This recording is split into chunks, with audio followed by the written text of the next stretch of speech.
After hearing once again various points, some questions, appreciations from his mother Devahuti, Lord Kapila again begins to speak.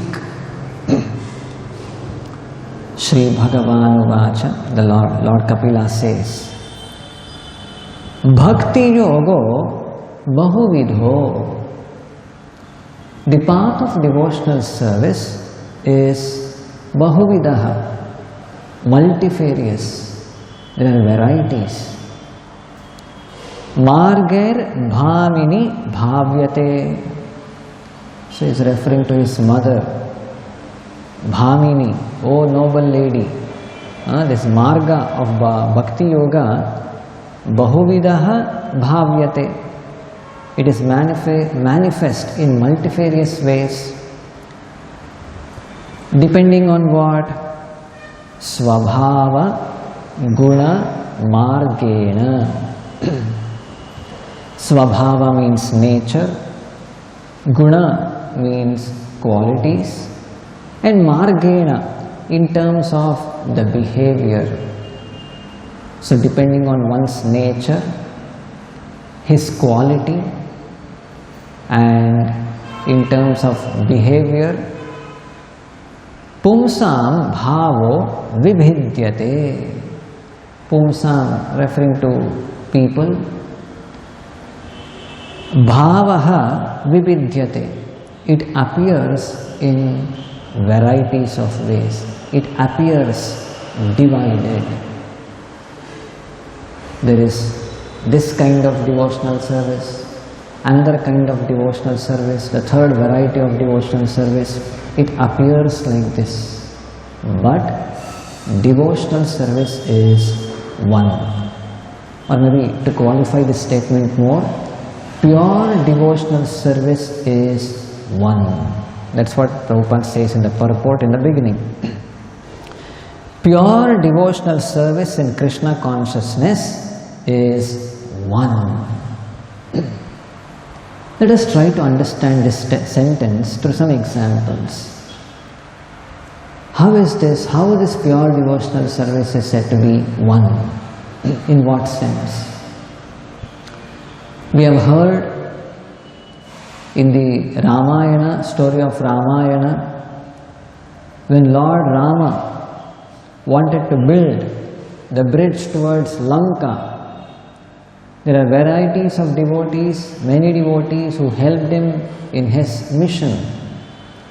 There are great stalwarts, powerful devotees like Hanuman, Angada, Jambavan.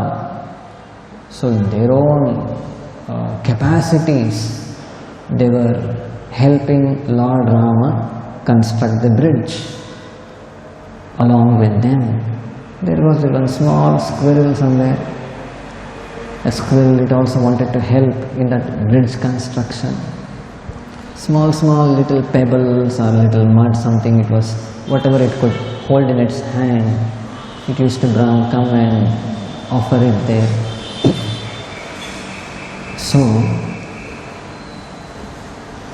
the service rendered by the stalwart devotees like Hanuman, Angada, and the service rendered by the small squirrel with very little capacity, very little, what we can say, output, also the result also, if we see, very little it could help. But the devotional attitude, the service attitude is one. Hanuman and other whatever great Vanaras, they also wanted to serve the Lord, and the squirrel, it also wanted to serve the Lord. In fact, if we see, what is that small bridge for Lord Rama? Just by his anger, his angry eyesight was sufficient to increase the temperature in the ocean water, and all the aquatics there, it found difficult to stay there. Just by the angry sight of Lord Rama. And for such a personality, that constructing of the bridge, no. It's only we, like devotees, they wanted to render service. Whatever capacities they had, they were doing it. That's it. Likewise, this story, recently we have been hearing again and again, the story of Bahulashva and Shrutadeva. Their own capacities, they are serving Lord Krishna. When Lord Krishna, along with great sages, he went to Mithila, and both of them, the king Bahulashva and the poor Brahmana Shrutadeva, both of them invited Lord Krishna and his associates to their homes. Krishna agreed, not wanting to disappoint either of them, and he divided himself along with all of his associates and went to both their houses. There in the house of the king, King Bahulashva, with all royal facilities, nice, he offered the best of foods to eat, the best of comfortable places to sit, and whatever, everything befitting his royal position, he offered to the Lord. The Lord was pleased. Here this Brahmana, poor Brahmana, he did not have means to maintain himself also. Lord, the Supreme Lord, along with his associate, he has gone to his home. Whatever little he had, some little mat, and his wife cooked some rice dal, simple things they offered, and the Lord is pleased there also. So in this sense, the offering of this devotional service is one. It may appear different, it may appear divided or varieties. Okay, of course, those divisions we will be seeing how in Tamoguna, Rajoguna, Sattvaguna, those different things. But how devotional service is one. The service rendered by King Bahulashva, the service rendered by the poor Brahmana Shrutadeva. In fact, many a times we have heard Srila Prabhupada also telling how from Krishna's viewpoint, the service rendered by Radharani and little service rendered by one small calf, from Krishna's viewpoint, both are the same. So, through these examples we can see how pure devotional service in Krishna consciousness is one. Now continuing this sentence here in the purport, because in pure devotional service there is no demand from the devotee to be fulfilled by the Lord. So this is the most important thing. What makes it pure? There is no demand from the devotee, which he wants something in exchange for the service rendered. This is pure devotional service.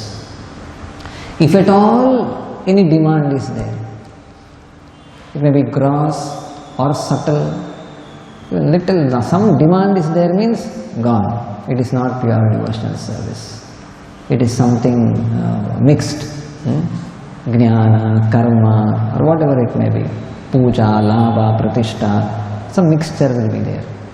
So keeping aside all of these things, only then it makes it pure devotional service. Otherwise it will become something different. It will become, whatever the terminology is used by Lord Kapila, bhinna dhrik or prithak bhava.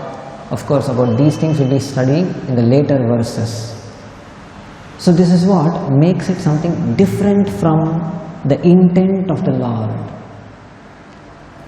A devotee, of course, he doesn't demand anything from the Lord. If at all maximum, he may request, and he may add, if you so desire.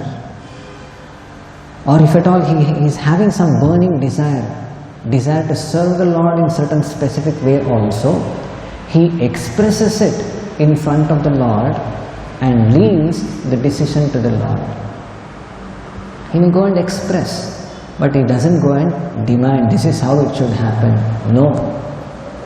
See, this is how in the material world we have got our own plans, our own ideas, and we want to execute things in our own ways. Somewhere I heard one devotee telling how he commented, if at all you want to make Krishna smile at you, you go and tell all of your plans to him. Krishna, give me this, by taking this I will do this, and then I will get this, I will achieve this, whatever different plans we will be having. And Krishna will be laughing at us. Because whatever little plans we may do, all those things, okay, planning we should do in the service of Krishna, but Krishna will be having some other superior plans. He is the master planner.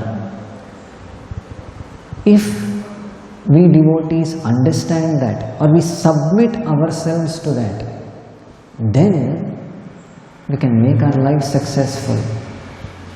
See, why? Because let us take this example and try to understand. In playing the game of chess, some expert players, grandmaster they call, whatever, some expert players, they will be able to foresee at least minimum some more than 3 moves ahead.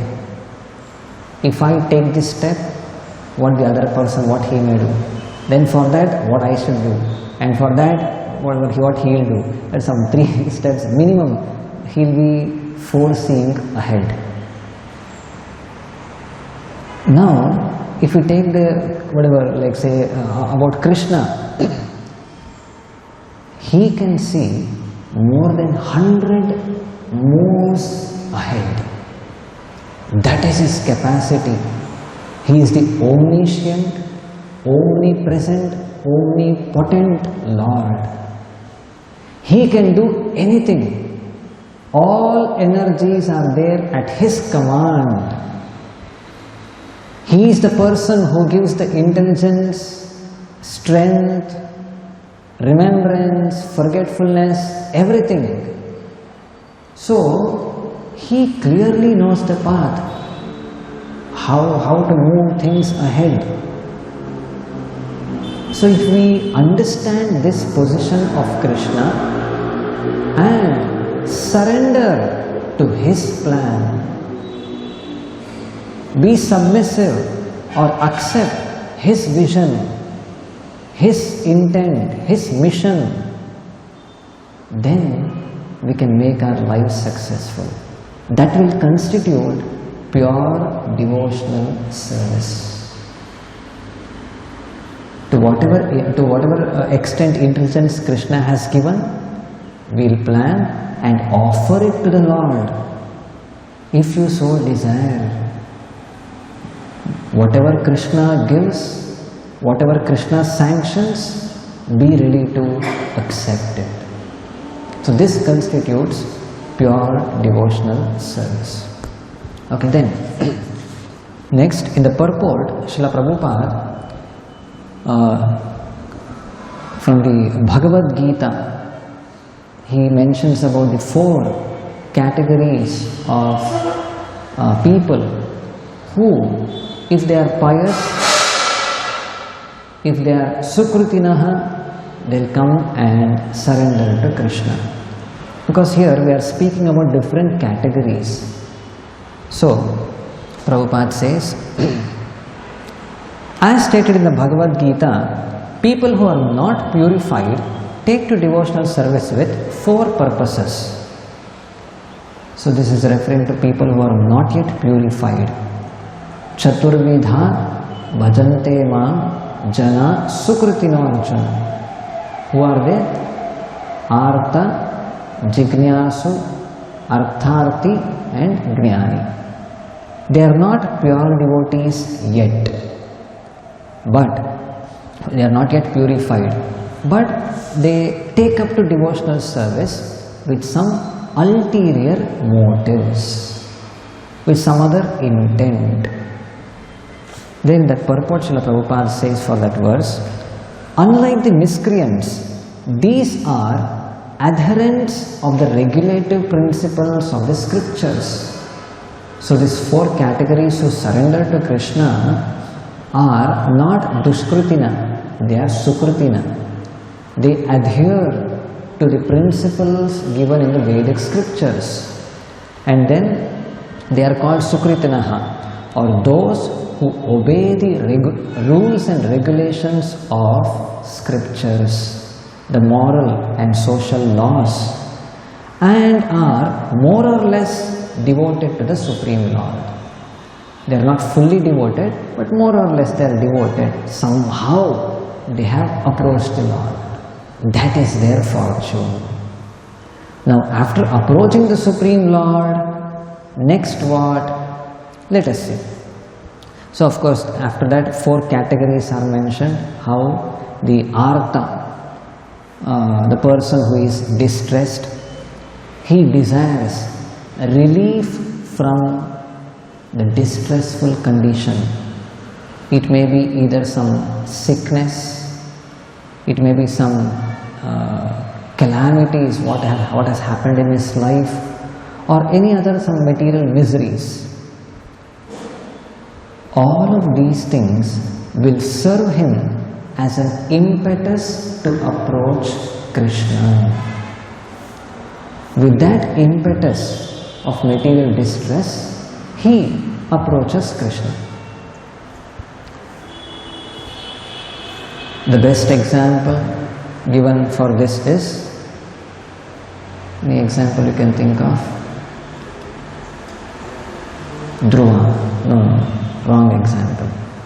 Dhruva comes under, next I'll be coming to that. Artha.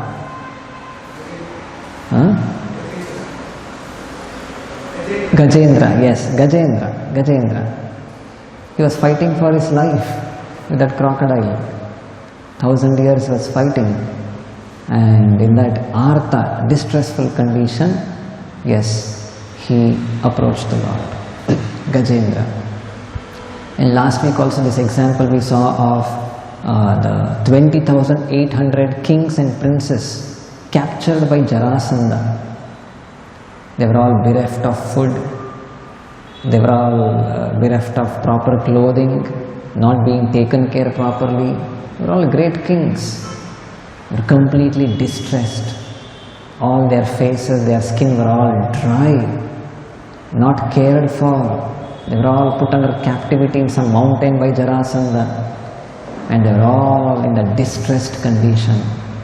In that distressed condition, they offered prayers to the Lord. They prayed to the Lord. Then finally Krishna comes and releases them. So after looking at Krishna, all of their impurities had gone, and they started telling, my dear Lord Krishna, now you have come to release us from this captivity of Jarasandha, but this is not sufficient for us. We request you to release us from the captivity of this material body, of this illusory energy of yours. They pray to him like that. So this is one, artha, and then second is jignasu, who are inquisitive, curious. So this jignasu, he inquisitively approaches Krishna to understand about the soul or to become self-realized. So with that intent, they are inquisitive and somehow they approach Krishna.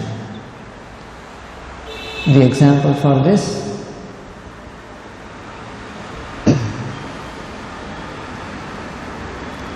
Shaunakadi rishis.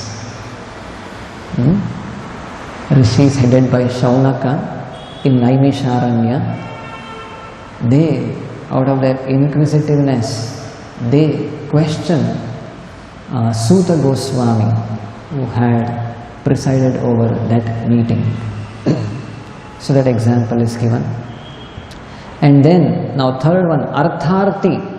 They want to enjoy money, they want some money, land or sons, wife, either in this life or next life. So keeping this objective intent. They want something for their material enjoyment. Fortunately, they go and approach Krishna, not some other demigods, not some other devatas. They go and approach Krishna even for their material desires. So they are artharthi, they come under this category of artharthi. The example, Dhruva Maharaj, the best example, Dhruva Maharaj. He was not like say with pure intent of rendering devotional service, he approached the Lord. No, he approached the Lord with some very high material desire, wanting a kingdom bigger than his father, grandfather. That was his desire when he approached the Lord. But after coming to the Lord, after seeing him in his association, he had become completely purified. So this is artharthi. And then finally, jnani. So this jnani, he approaches Krishna to gain knowledge and thus approach liberation. So this is like say jnani, like say different steps they cross. In the initial stages, the jnani refers to those who, for them, the jnana is ultimate, merging in the impersonal effulgence of the Lord, that is ultimate. For that purpose, they may approach Krishna also. That will be the initial stages. But fortunately, they come towards Krishna somehow, and then later, say how bahunam janmanam ante jnanavan mam prapadita. Such jnani, he understands that yes, Krishna Vasudeva Sarvamiti Samahatma Sudurlabha, and he surrenders to him. So this is a jnani. So how? And the examples given are Kumaras, yes, the 4 Kumaras, and even Shukadeva Goswami. Earlier even he was having that impersonal conception, the jnana, and finally hearing the Bhagavatam from his father Vyasadeva, his mind was transformed. So any of these categories, whatever category he may belong to, so all of us, we devotees, we may fall under one of these categories somehow. We would have come to Krishna, may not be with pure intent of serving Krishna, pleasing him, no. But the glory of devotional service is that it purifies one who renders it. The executor, he'll be purified. So gradually he'll come to this highest level of pure devotional service, which Rupa Goswami says, Anya Abhilashita Shunyam, making all other desires gradually zero. Jnana Karmadi Anavritam, all contamination of jnana and karma zero. Anukulyena Krishnanu Shilanam, render service to Krishna favorably, however Krishna wants, whatever pleases Krishna, engage yourself in such service. This is true bhakti or uttama bhakti. Srila Prabhupada says there, when these 4 kinds of persons come to the Supreme Lord for devotional service and are completely purified by the association of a pure devotee, they also become pure devotees. So this is one important thing we should note here. Whatever ways they may come, ultimately they come in touch with a pure devotee or the Supreme Lord personally. That is what purifies them. In the case of Dhruva Maharaja, we see he came in touch with Narada Muni. He accepted his instructions, followed them, and got purified completely. Likewise, all other categories or the other examples what we took, these Shaunakadi Rishis, they heard from Suta Goswami the message of Bhagavatam. The message of Bhagavatam as spoken by Shukadeva Goswami, another great devotee. So, by coming in touch with the Supreme Lord or his pure devotees somehow or the other, they also gradually become pure devotees. So this at least, okay, we have heard. Prabhupada also says, in that purport to that verse, 4 categories, he says, even miscreants, those miscreants, those Dushkritina, their lives are set. Dushkritina we have heard. Who are they? Naradama, Maya Apahrata Jnana, Asurim Bhavam Ashrita, Mudha, all those categories. Even those people, he says, their lives are selfish, they are irregular and without spiritual goals. Miscreants, that Dushkritina, they are all selfish, just like the Kamsa. He was very, he had a lot of affection towards his sister Devaki. In fact, he very nicely, whatever the marriage ceremony was done, and he personally drove the chariot, seating behind his sister and newly married. And while going, he got the news that the 8th son of his sister will be the cause for his death. Immediately he changed. He wanted to kill his sister. See, this is selfish. Till the time they are comfortable, okay, well and good. But something happens to their own self-interest, they are ready to go down to any extent, to the extent of killing one's own sister, in the case of Kamsa. So these miscreants, they are selfish, and Prabhupada says they are irregular. Whatever comes to their mind, they will do. They don't have some standard, sustained way of working or some standard principles to follow. No. Whatever comes to their mind, whimsical behavior. They are irregular, and then they are without spiritual goals. They don't have spiritual goals. Spiritual goal means, yes, okay, if at all, like say, so many people, they don't have goals at all. Tamoguna. Tamoguna means no goals at all, lazy, whatever that category. And if they are very passionate, Rajoguna, they will be having a lot of material goals. A lot of material desires they will be having. So, these miscreants, these are their qualities. Even those miscreants, if they come in association of pure devotees, even they can become devotees. Even the miscreants, if they come in touch with pure devotees, they can also become pure devotees. This is the most important thing we should take here. It's not only those 4 categories of pious people, whatever impiety they may be having, miscreants, whatever selfish nature, irregular, without spiritual goals, somehow or the other, they come in touch with pure devotees, their lives will be transformed. This is the most important message we should take from here. We devotees, maybe that's what like that categories and all more, devotional service will be rendering. Some devotees in Sattva Guna, devotional service in Rajoguna, devotional service in Tamoguna, different categories will be there. Our background, maybe Artha, Jignasu, that category, or Naradhama, but all of these categories are there. But ultimately, just come in touch with a pure devotee, follow his instructions, you will also become a pure devotee. That's the glory of pure devotional service. That's the glory of pure devotees.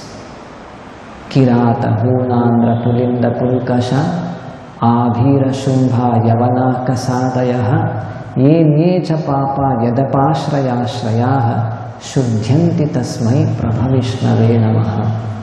Now that categories of Kirata, Huna, Andhra, Pulinda, Pulkasha, irrespective of whatever background they may be coming from, just yadapashraya ashrayaha, taking shelter of those great devotees who have taken shelter of the Supreme Lord.